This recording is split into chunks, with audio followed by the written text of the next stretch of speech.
Welcome to another episode of the March or Die podcast. Thank you once again for joining me today. Really appreciate it. If you are watching on YouTube, make sure that you subscribe there, hit the notification bell. Go ahead and leave a comment, share this out. All of that helps us get this information to you and let you know when more content comes online. For those of you that are listening to the audio podcast version of this, thank you for doing that. We are just about everywhere you can receive a podcast. In fact, just this week, added this podcast to Amazon Music. They've added a podcast site, and we're there. So anywhere that you can listen, we're thankful to have you join us. Again, please make sure you subscribe so that when new episodes come out, you're able to get those right away. And again, if this is helpful to you, please share it out. I do this for one purpose, and that is to be a help. So many of the topics that we discuss are topics and conversations that I have with folks all of the time, and this is a way for me to get that out to more folks. So please, if this is a help to you, send it out, and that would be greatly appreciated. Today, we're going to discuss a topic that can be, if we're not careful, overlooked when we are talking about life's battles. And again, every week we come back to this question: how do we move forward in the midst of life's battles? How do we move forward when it really seems like the world around us is falling apart? And whether that's emotionally, spiritually, relationally, perhaps it's on a much larger scale as we look at the world around us and so much of the chaos. How do we move forward in a meaningful way, in a purposeful way? How do we get from where we are in the middle of the battle to the other side of that, producing and seeing good things happen in our life? How do we do that? Really important question, and this is what we talk about every week. One aspect to success in the middle of life's battles is what we'll talk about today. And really, it is the importance of a team. The importance of a team.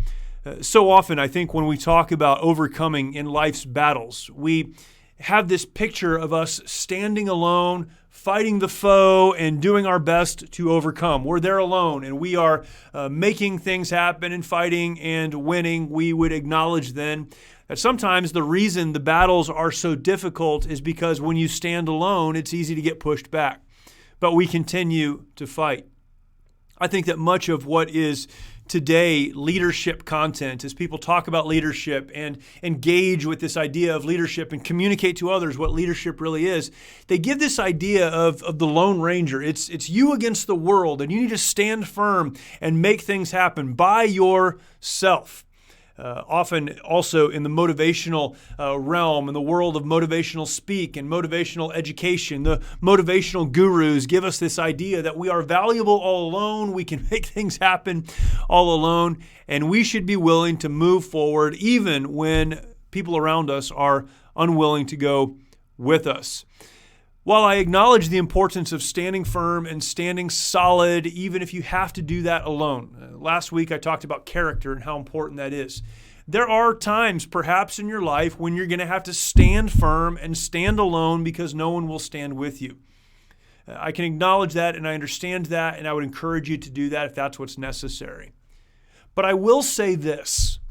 In the sustained battles of life, in the confrontations of life, again, perhaps we're dealing with a relationship that's turned and we're trying to navigate forward and it just seems overwhelming. We're not sure we want to do that. Perhaps it's another area of life that we feel beat down. We don't feel like we can go on anymore. As we say often, it would be easier to die than it would be to march to the next place. In these sustained battles of life, and as we move through life, although there may be moments in time where we have to do it alone, if we're going to find sustained success, if we're going to move forward in a good way, it will only be as we understand the importance of the team. I'd like to talk about this for a few minutes today. And again, in all of these conversations we have, and if you've listened to other episodes, you know this. This is not exhaustive. I can't get into every detail of this. My goal more than anything is to give you some thoughts, some things to take away that you can begin using in your own life and hopefully explore more in your own life. I really look at this question of how do you move forward when life seems to be falling apart? How do you march when it would be easier to die? I look at these questions really answered week after week after week, and all of these podcasts come together to give you a much fuller explanation or exploration of this concept, and I hope that you will take this seriously and understand it. The importance of a team. There's a great story. Really, it's a truth. It's not made up at all. It's a truth that took place between the 30s and 40s of the 1900s. So quite a while ago, World War II had not yet started. The great worldwide economic depression was happening. But in the midst of that, there were some incredible literary works being developed. Men like C.S. Lewis and J.R.R. Tolkien and others were developing these incredible works that have become movies that generations even today enjoy, and we're thankful for that work. We sometimes think of these authors, these men and women who sat down and wrote these incredible literary works, these journeys that they take us on, as sole efforts, individual efforts. These incredible intellects established an idea and then got behind that idea, and because they have it all here, they were able to pour it out onto the page and share it with the world, and we're thankful for their work. What we have to understand is that that's not how it works. Although there may be one author on the book, there are many people involved in making those things happen. Between the late 30s and the early 40s, C.S. Lewis had a group of friends that he would meet with every Tuesday and Thursday in an Oxford pub called The Eagle and the Child. It's still there. They nicknamed it The Bird and the Baby. This circle of friends included people like Tolkien and C.S. Lewis and many others. C.S. Lewis described the friendship he had in that circle of friends in his book, The Four Loves. On page 72, he wrote this: "In a perfect friendship, when the whole group is together, each bringing out all that is best, wisest, or funniest in all the others, those are the golden sessions. When 4 or 5 of us, after a hard day's walking, have come to our inn, when our feet are spread toward the blaze and our drinks are at our elbows, when the whole world and something beyond the world opens itself to our minds as we talk, and no one has any claim on another, but all are freemen and equals, as if we had first met an hour ago, while at the same time an affection mellowed by the years enfolds us. Life, natural life, has no better gift to give." You know what C.S. Lewis was saying there? He was saying it is this kind of friendship when friends, when companions come together and they labor together on whatever it is each one of them is involved in. That is the best that life has to offer. He said it is the best drawn out in us when we're in that circle of friends, where we're all free men, not beholden to the other, but we can freely share our ideas. I would add to that our dreams, our desires, our struggles, the battles that we're going through. The Bible tells us that in the multitude of counselors there is safety, again, conveying the idea that we all need a team.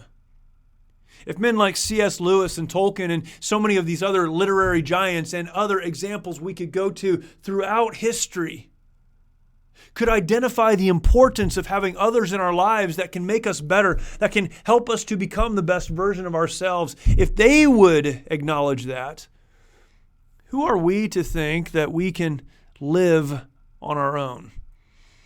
On social media this last week, I put out a comment, a quote from myself. The best people to quote are yourselves. Something like this, something to this effect, that the first thing Jesus did when he began his ministry was establish a team. And yet so often we feel like we can go it alone. If Jesus is God, how in the world do we think we can do it without a team? Now, to be sure, Jesus could do it without a team because he is God, but he established a pattern for us to follow. We must have a team in our lives if we're going to move forward in a meaningful way, accomplishing all that God has set before us. A couple of reasons for a team. I want to give you 3 and then jump down to how we begin to develop this team. So how do we develop, or why do we need a team? What is the importance of a team? I would say first that having a team provides courage. Having a team provides courage. I think back to my time in the military and in armed conflict, in actual battles with real guns and real bad guys shooting back at us. I can't imagine doing that alone. There is something that infuses an individual with courage when he can look to his left and he can look to his right and see others in the same fight. We're fighting together, figuratively locked arms, and that helps us to move forward even when the odds may be against us. You see, it is having a team that provides courage, and all of us need courage. Courage certainly is not the absence of fear. It's understanding that there's something bigger than our fear, and it's taking the step in spite of fear. Courageous people are people that understand not only the need for the team, but the fact that they have a team. Perhaps it's that they're fighting for those who are behind them, those who they represent, but there's a team. There are others engaged in the battle. There's a team, and this team provides courage. I would say also that along with that, you need a team because a team keeps you accountable. The biggest struggles in life come to us when we are isolated. In fact, if you're struggling emotionally, you're struggling spiritually, perhaps the worst thing you can do is isolate yourself. You need to be around other people. Why? Because people that care for you, people that are part of your team, they keep you accountable. They keep you moving forward. You often do what you know is right, but wouldn't do on your own if you know that there are people around you depending on you. G.K. Chesterton said this about fighting and soldiers. He said, a true soldier fights not because he hates what is in front of him, but because he loves what is behind him. That's the idea not only of courage, but of accountability. I'm doing this because there are people that depend on me. When I begin to think I'm a lone ranger, I can do it on my own, or I must do it on my own. I stand alone. There's no one else with me. We walk away from the team. We isolate ourselves, and we become a target that the enemy can easily pick off. Having a team not only provides courage, it keeps us accountable. We need that accountability, but it also picks us up when we fall. We need a team around us so that when we fall, and listen, winning the battles of life doesn't mean you'll never fail or never fall. It doesn't mean you won't falter or step back. What it means is that when those things happen, you get back up and you continue to move forward. But who picks you up when you fall if you don't have a team? Ecclesiastes 4 and verse 9 says it this way, two are better than one because they have a good reward for their labor. For if they fall, the one will lift up his fellow. But woe to him that is alone when he falls, for he hath not another to help him up. You need a team because when you fall, and it will happen, you need some people around you who can help you get back up off the ground. You see, having a team helps to keep everything in perspective. In my own life, when things are troubling, and I like to go back to waking up in the middle of the night and worrying about whatever, you name it. In the middle of the night, I'm never super optimistic, but I spend a lot of time worrying. I worry about my kids. I worry about the country. I worry about finances. I worry about all kinds of stuff. My perspective is not very good. Why? Because I'm in the dark alone. When you find yourself alone in the dark anywhere in your life, your perspective is always skewed. Unless you're just weirdly optimistic, which very few people are. If you find yourself alone, isolated from others, figuratively or literally in the dark, you're not going to see the best of your situation, but you will certainly amplify the worst. A team, those people around you can help you to keep perspective because when you are negative, when you are down, when you feel completely defeated, you have people speaking into your life who can bring out the best, who can speak the positive, who can acknowledge the difficulties but show a path forward. They help you to keep your perspective. Having a team, it instills courage. It keeps you accountable moving forward. It picks you up when you fall, and it gives you the right perspective. How do you do any of those things without a team, without others around you? I know from battlefield experience that without a team, there is no success. That success in the real battles, the literal battles with real bullets and real bad guys, real success comes when individuals work together for a common goal, for a common purpose, to a common end. You need a team. Listen to me, if you don't have a team, you need to stop whatever it is you're doing in your life as soon as the podcast is over. Don't stop this podcast. You need to stop whatever it is you're doing in your life that seems more important than having a team and find a team. Because you need courage and you need accountability and you need someone to pick you up and you need help gaining the right perspective. You've got to have it. Do you have a team? I know that so often the pushback on having a team is that they're very difficult to find. It's so hard to find people that I can pull into my life that will help me and encourage me and motivate me and pick me up and do all of the things that I need. It's nearly impossible. So where do I find my people?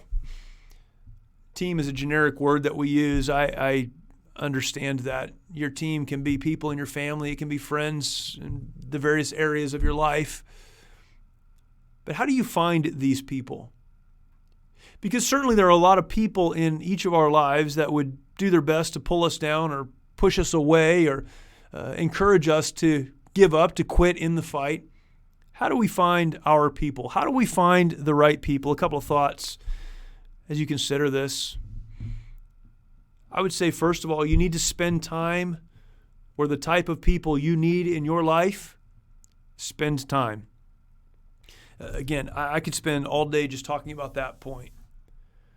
But whether I'm talking to a young person, a middle-aged person, or an old person struggling with having the right kind of people in their lives, often, I would say most of the time, the first thing they push back on is this idea of how to develop the right kind of teams, the right kind of relationships, the right kind of accountability in their lives. And they'll say things like this: I just can't find those people.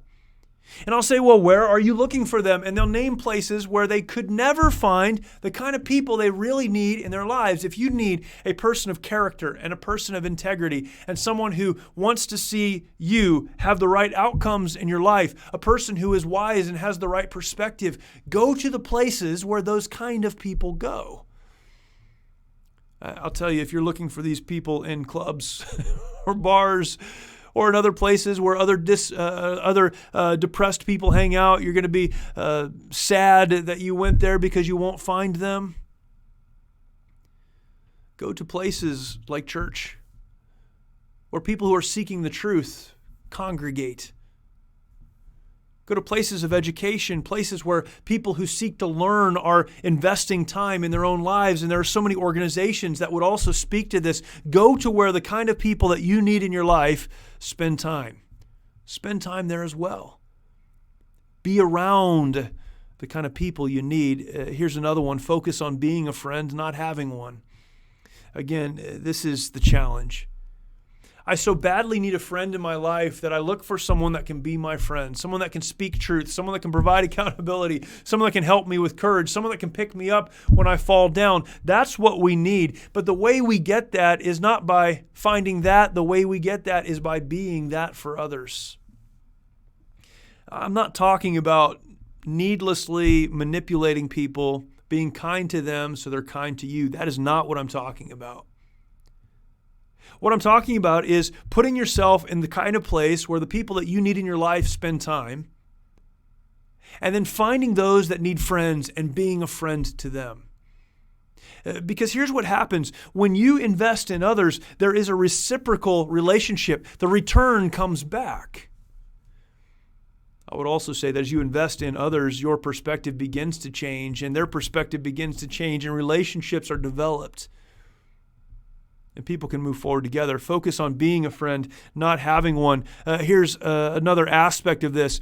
Invest in the long, uncomfortable process of transparency. Invest in the long, uncomfortable process of transparency. This is so difficult. That's why it's long and uncomfortable. In order to have someone who can support you in the battles of life, you have to have a transparent enough relationship that the person who you are depending on to help you through that, your team, the people, know that you're going through those battles. In the work that I do with veterans and the relationships that I have with many folks who are struggling personally, emotionally, relationally, spiritually, so often they get to a point where they cannot cope anymore before they let anyone know that they're there.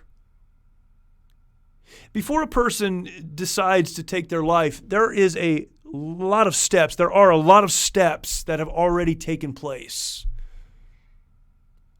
We need to have people in our lives who can help us and encourage us and do the things that we've already talked about, but we have to be transparent enough with them to let them know what's going on the inside. This is a long process, and it's developed because of trust, and it's developed a little bit at a time. I'm not talking about finding someone and tomorrow telling them everything, your deepest and darkest secrets. That'll just run them off. But look for relationships that you can develop and invest in deeply.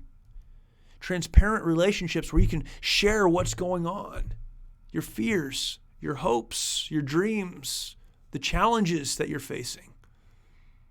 You'll only receive encouragement and perspective from people who know what's actually happening in your life.